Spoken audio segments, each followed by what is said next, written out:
김수종이 꿈꾸는 정의롭고 원칙이 살아있는 대한민국. 청취자 여러분과 함께 만들어가겠습니다.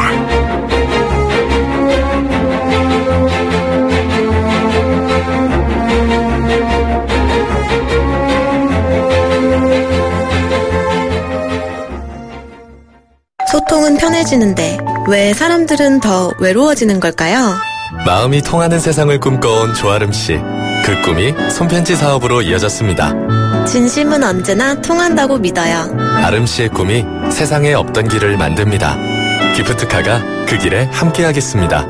현대자동차 그룹. 하이마트 모델 에이핑크입니다. 핑크한 겨울 내시도록 하이마트가 준비한 롯데 하이마트 해피엔딩 세일. 포근해지는 가격, 따뜻해지는 혜택.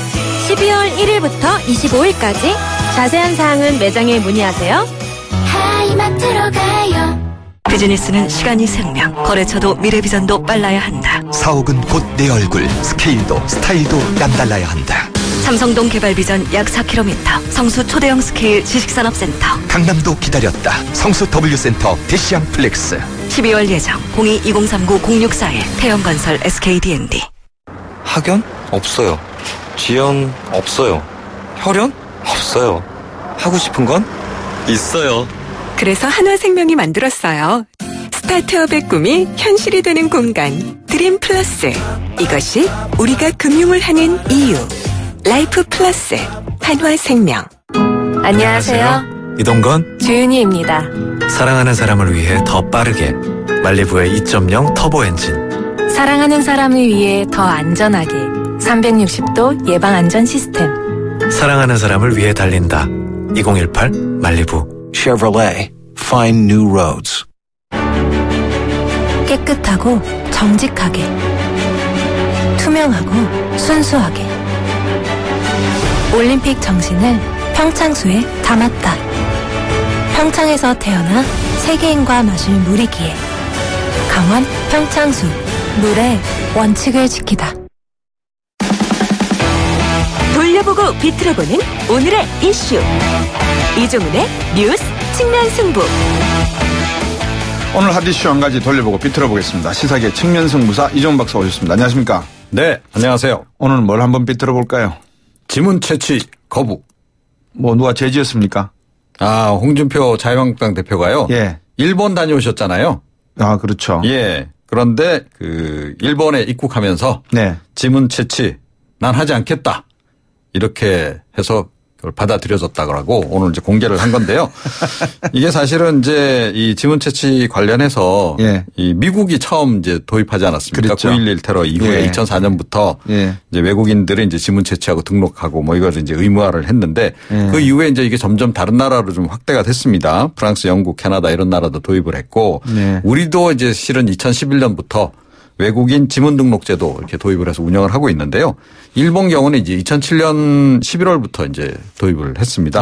예. 10년 됐네요. 예, 그렇죠. 그런데 나는 그냥 다녀왔답니다. 라고 오늘 공개를 한 거죠.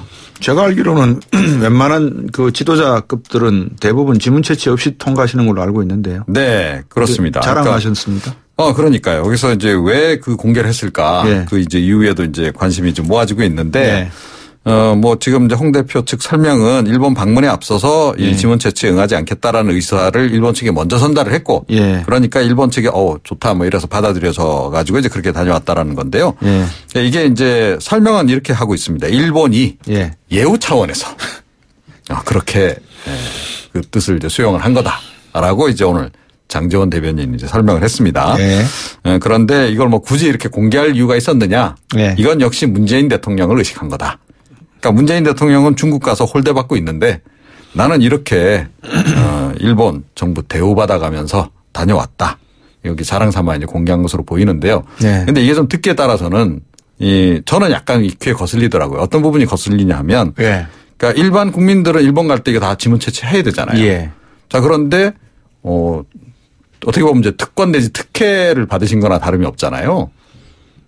훌륭하신 분이고 당의 지도자신데 뭐 특혜 좀 받으면 어떻습니까? 그렇게 생각하세요? 예. 네. 저는 뭐 별로 그렇게 나쁜 것 같지는 않은데 자랑을 하셨다니까 그게 좀 잘못된 거네요. 네. 그건 이제 또 이제 일본 정부가 그럼 왜 이렇게 예외를 인정해 줬을까? 이 부분도 이제 약간 이제 의문이 좀 있는데. 뭐 일단 외교 목적이라든가 공용 목적 방문자, 국가 초청자는 지문 채취에서 제외를 좀 하거든요. 그래서 아무래도 이제 제1야당 대표라는 점을 고려해서 외교 목적 방문자로 처리를 한 게 아닐까 이렇게 생각이 되는데 그런데 뭐 이제 사실은 이번에 시기가 좀 약간 좀 절묘했다 그래야 되나? 아무튼 뭐 그런 부분이 있잖아요. 타이밍상. 그러니까 뭐 문재인 대통령이 중국 간 것도 간 거지만 아베 총리가 뭐 아시다시피 그 뭐 평화헌법 개정하는 거 굉장히 열심이고 또 이 공국주의화에 굉장히 이제 애를 많이 쓰고 있잖아요. 그럴 때 마침 딱 이제 갔다는 거죠. 그래서 아마 이 아베 총리는 홍준표 대표가 오면 어떤 발언들을 내놓을지를 어느 정도 예상했을 것이다.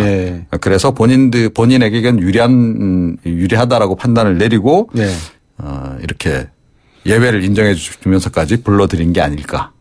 뭐 이렇게 추측을 저는 해봅니다.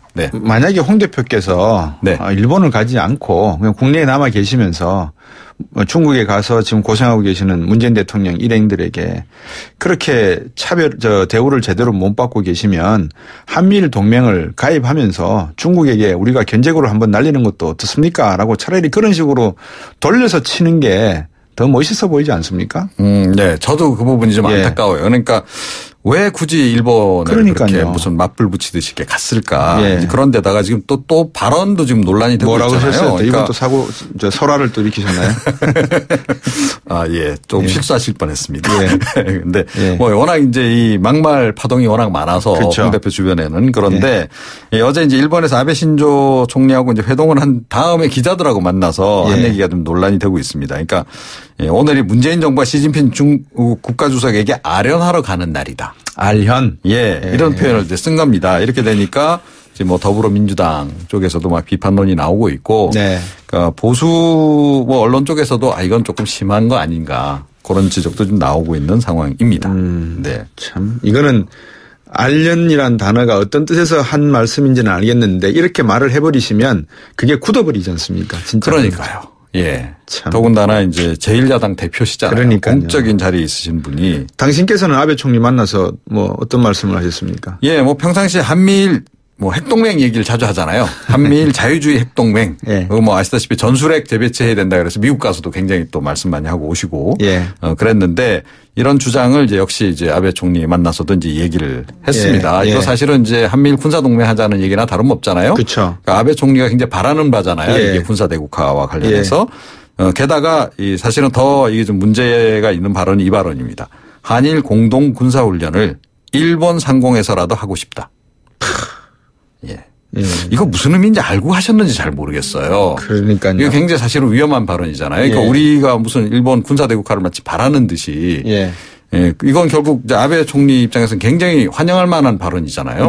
그럼 뭐 평화헌법 개정하는데 훨씬 더 한국 쪽도 한국 야당, 보수 야당 쪽에서는 지지한다라는 식으로 아마 또 분명히 포장해서 또 어디 가서 막 떠들 가능성이 높은데. 이게 조금 이제 사실은 좀 그렇습니다. 그런데다가 또 아베 총리 면담 전에 이제 그 닉가이 도시로 자민당 간사하고 만났는데요. 이런 얘기를 했어요. 한국 정부가 북핵 문제를 잘 대처하고 있다면 야당이 나설 필요가 없는데 잘못 대처하고 있기 때문에 부득이하게 일본을 방문했다. 이런 얘기를 꼭 그 일본 자민당 간사하고 만난 자리에서 하실 필요가 있었을까요? 본인 의도는 그렇더라도 이런 것까지 이야기하는 건 좀 그렇지 않습니까? 이분은 핵에 필이 꽂히신 것 같네요, 보니까. 아니, 뭐, 이제 그거야 뭐 오래된 얘기죠. 그러니까 전술핵 재배치 계속 이제 해야 한다라는 얘기를 이제 해오지 않았습니까? 그래서, 미국에도 사실은 의원 그 단독 파견을 했었고 본인도 직접 가서 또 뭐 얘기를 또 하기도 하고 근데 미국 반응이 좀 생각보다는 좀 냉담했죠. 그러니까 그래서 약간 이제 실망도 하신 것 같긴 한데 그런데 이게 사실은 그러니까 이 안보에는 여야가 없다 이런 말 자주 하잖아요. 그리고 국민들도 사실은 이 외교나 안보 문제와 관련해서는 밖에 나가서는 나라 안에서는 싸우더라도 밖에 안 나가서는 좀 바깥에 가서는 좀 이렇게 단일한 목소리를 좀 내주기를 바라는 이제 그런 그 바람이 있는데 본인들 자유한국당 집권 시절에도 그런 말 굉장히 자주 했는데 뭐 지금 이제 그 본인들이 야당이 되니까 앞장서서 이거 발언을 내놓는 정도의 문제가 아니고 홍준표 대표는 직접 본인이 다니면서 이렇게 그러니까 이른바 의원외교란 이름 하에 이제 이런 식으로 이제 하니까 네. 이거는 조금 좀 과하다 이런 느낌이 좀 많이 들죠. 네. 네. 대통령께서는 중국 가 계시고 우리 야당 대표께서는 일본 가서 말씀 나누시고. 나라는 누가 지키나요? 예. 나라는 국민들이 지키죠. 그러네요. 예. 저희들이 있지 않습니까?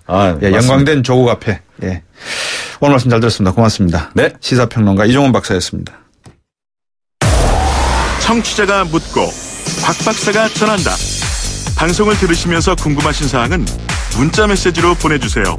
샵 0945번 우물정 0945번으로 짧은 문자 50원 긴 문자 100원의 정보 이용료가 있는 문자 메시지로 보내주시면 박 박사가 꼼꼼하게 읽고 인터뷰에서 대신 질문해드립니다. 오늘 들으신 인터뷰 방송은 YTN 라디오 곽수중의 뉴스 정면 승부 홈페이지나 팟캐스트 팟빵을 통해 다시 확인하실 수도 있습니다.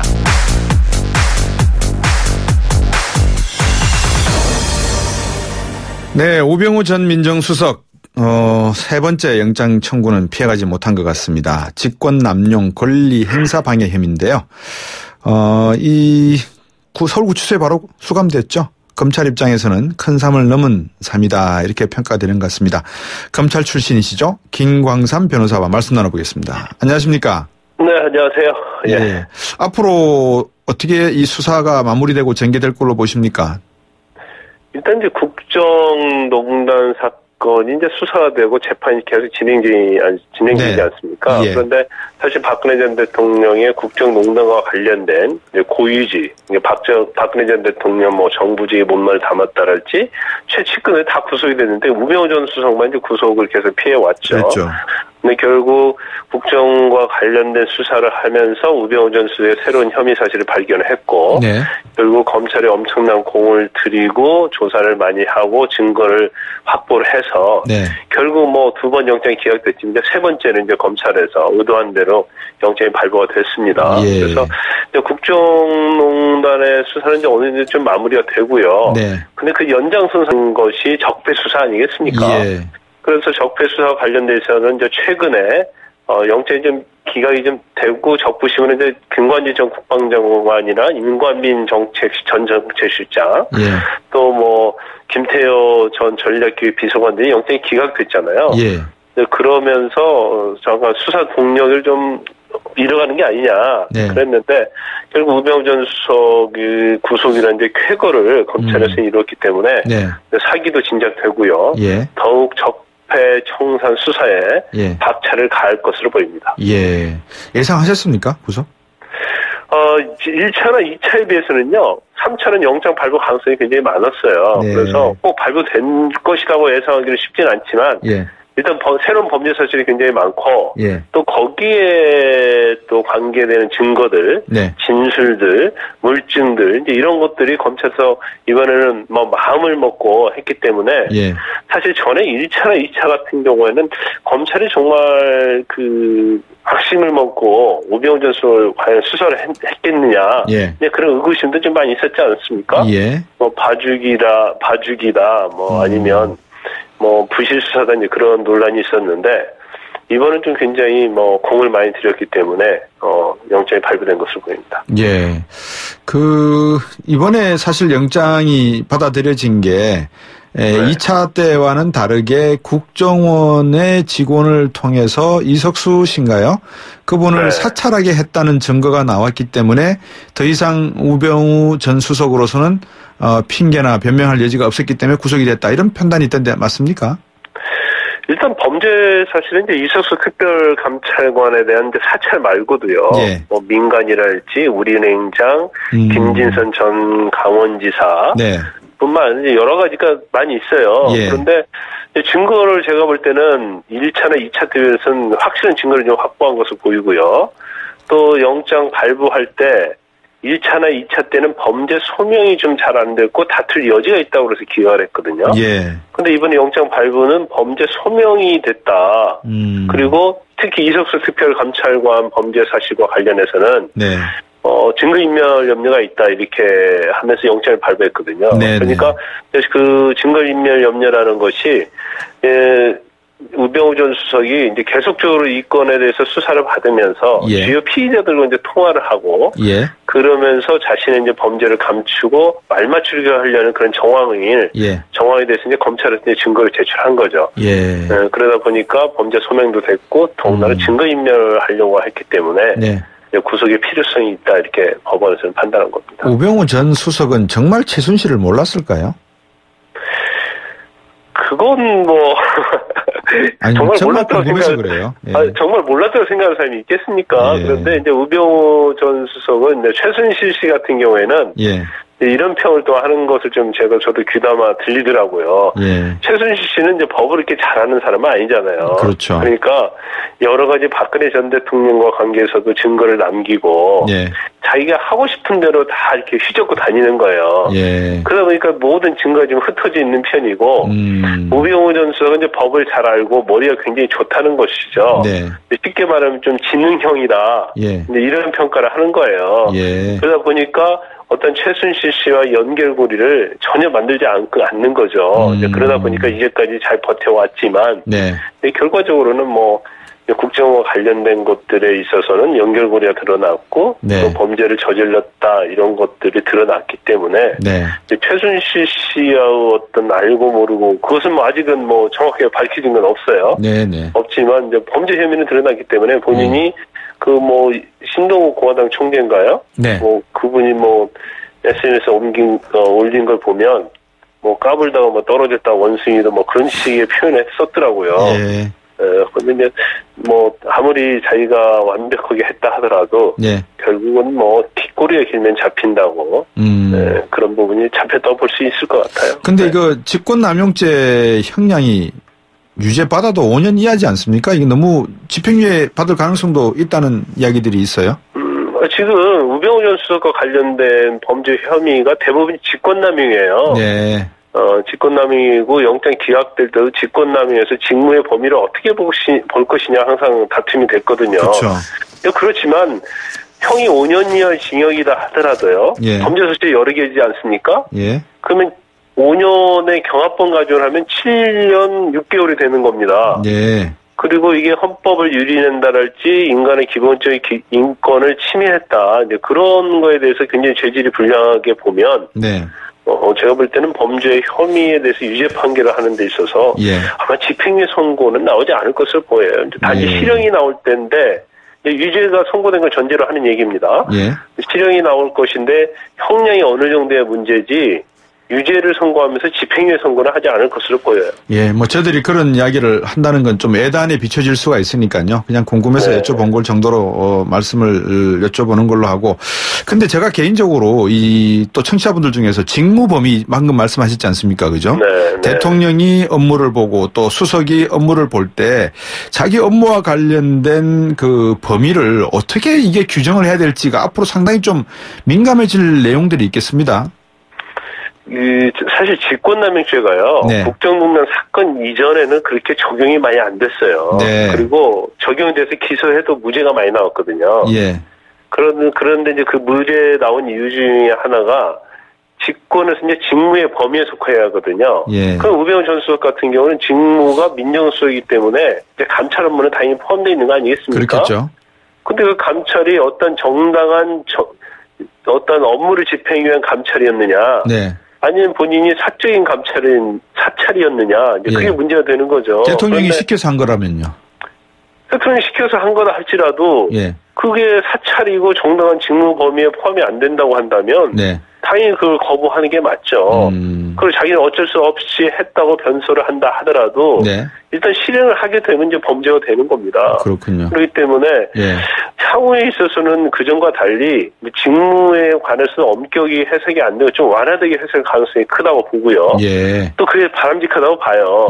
그러면 이제 직권남용죄가 굉장히 그전에는 인정되기 어려웠지만 향후에는 상당히 포괄적으로 인정될 가능성이 크다. 저는 그렇게 봅니다. 만약에 그게 포괄적으로 이제 직권남용죄가 해석이 되기 시작한다 그러면 정말 대통령이나 상관이, 그러니까 상급자가 어떤 오더를 내렸을 때 아니옵니다, 안 되옵니다, 못하옵니다 이럴 사람들이 또 있을까요? 그것도 또 궁금하네요. 아니죠. 그러니까 포괄적으로 인정이 돼서 그전과 달리 죄가 인정이 된다고 한다면 어떻든 간에 위에서 지시를 하면 자기가 나중에 어떻게 될 건가 생각할 거 아니에요. 그러니까. 근데 이 지시를 받았을 때 예. 내가 사법적인 처리가 될 수 있다는 걸 생각하기 때문에 네.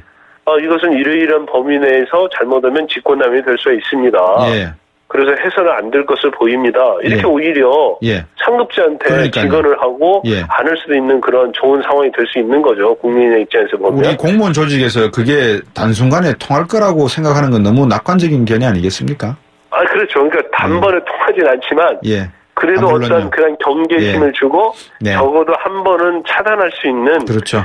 이제 법 적용의 어떤 그 사례들이 어떤 영향을 미칠 수 있다는 거죠. 구속된 상태에서 이제 재판을 받는 건데 우 전 수석이 혐의 사실을 인정하지 않지 않겠습니까? 인정할까요? 어떻게 보십니까? 제가 볼 때 우병우 전 수석은 절대 인정하지 않을 겁니다. 특히 직무의 범위랄지 아니면 그 직무 집행이 업무의 범위 내에 포함된다고 강력히 주장하고 그 일부에서는 그러한 사실이 없다고 사실관계 자체를 부정할 거예요. 그렇다고 한다면 결국 지금 재판받고 있는 모든 범죄 사실 그리고 이번에 영장 발부된 범죄 사실에 대해서도 아마 일관되게 범행을 부인할 가능성이 크고요. 그렇다 본다면 1심 선고가 나오고 2심 선고 나오고 결국은 대법원까지 갈 가능성이 크다고 봅니다. 최순실 씨가 사회주의 나라에서도 이렇게 안 한다 그러면서 재산 몰수에 항의했는데 그건 어떻게 봐야 됩니까? 아니 지금 그 검찰의 구형 자체는요. 지금 특가법에서 뇌물죄 같은 경우에는 뇌물 받은 액수의 2배에서 5배까지 벌금을 병과하도록 돼 있거든요. 근데 특검에서 이제 2배 정도 벌금 병과하거든요. 근데 노회찬 의원이 얘기했었잖아요. 정의당 노회찬 의원이 이게 사회주의 국가면 이거는 사형감이지 몰수 정도가 아니다. 그렇게 얘기하고 있기 때문에 그 검찰의 구형 자체는 법과 원칙에선 의안 아주 정당한 구형이라고 봐요. 우병우 전 수석 구속 적부심으로 나올 수는 있을까요? 어떻게 보십니까?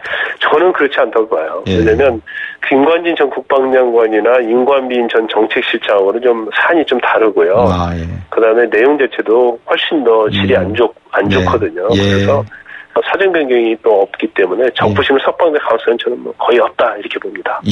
오늘 말씀 잘 들었습니다. 감사합니다. 감사합니다. 김광삼 변호사였습니다. 3부로 오겠습니다.